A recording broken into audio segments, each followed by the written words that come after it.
This week's talk is called What You Can Do When Overwhelm Overtakes You. And as always, I have some quotes to begin.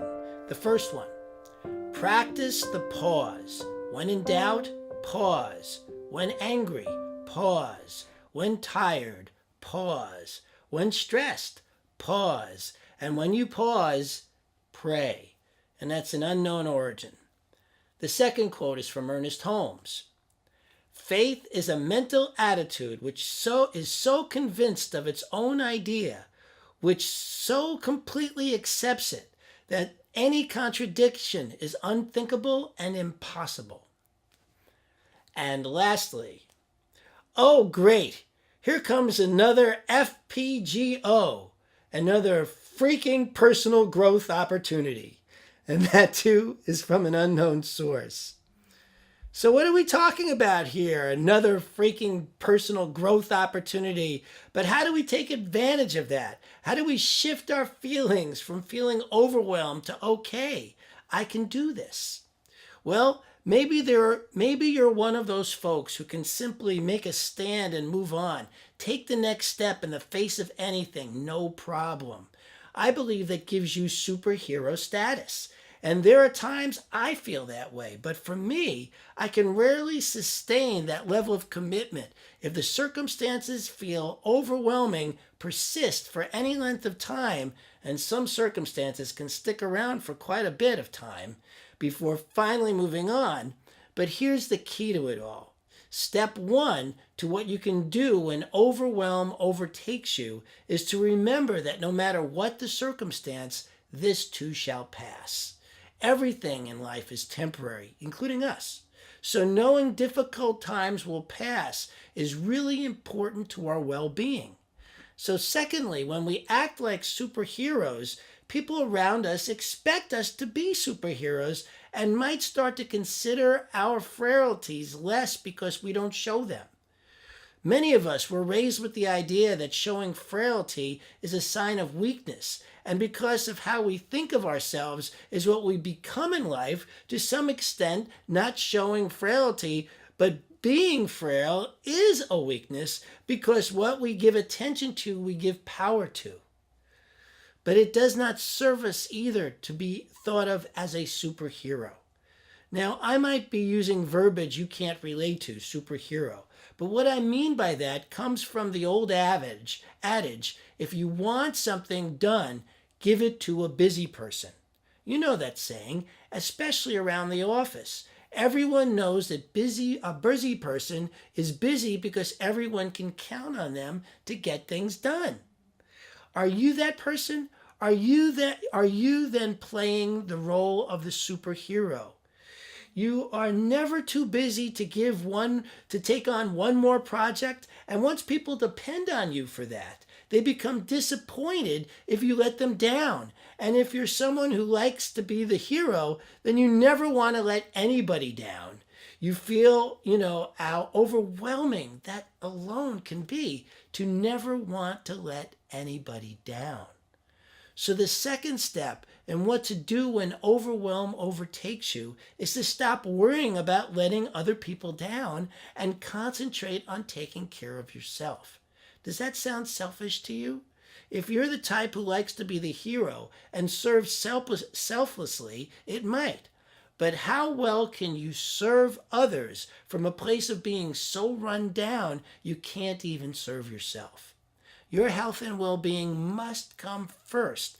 That is the best way to serve others. But to do best by others, sometimes you have to let those same others down to take care of yourself. You are doing no one any good from a place of overwhelm. Overwhelm, when sustained, leads to a myriad of health issues, including high blood pressure, bowel issues, heart issues, and the big C. Our bodies and our lives will give us all kinds of signs, starting small to let us know we need to slow down and take care of ourselves. And those signs will grow and grow in impact until we finally have to listen. How many people do you know who you have thought of as invincible, who have been brought down by some terrible disease or accident? Look around and take notice. None of us are superheroes. All of us need rest and care, and overwhelm is a sign that both are needed at once, even if taking the time for rest and care disappoints those you love. But I have responsibilities, you might say. How well will you fulfill them once your body makes you stop? Are you one of those folks who can only take a day off when you're sick? Then you are behaving like a superhero instead of a human being. Take note. Take care of yourself. How, you may ask? How do I take care of myself when I have kids to take care of, when I have people who count on me at work and at home? That is a great question that only you can answer. The how is to keep asking the question relentlessly and allow a multitude of answers to arrive, because they will if you hold on to the question. The answers may come in ways you may never have expected. For instance, maybe you don't get an answer that handles everything, but because you keep asking, a moment arrives when you get an answer to take a nap in a particular moment, or take a walk, or say no to something that you have consistently said yes to. But in this moment, you get that the right answer is no. Keep asking, how can I take care of my well-being and do my best to serve others? And the answers will come, maybe little by little, moment by moment. But you have to be paying attention and not be lost in the world of doing for others. And that's what makes this another freaking personal growth opportunity. So let's say you've taken on a big dream, something you have no clue how to accomplish. Now, this is my thing. I do this all the time. I've done it my entire life, right? Taking on stuff I have no clue how to do. This is the foundation of overwhelm. Okay, that's not a great way to hold it, so let me say it differently. When I am moving towards something I know nothing about, the growth opportunity moments are endless.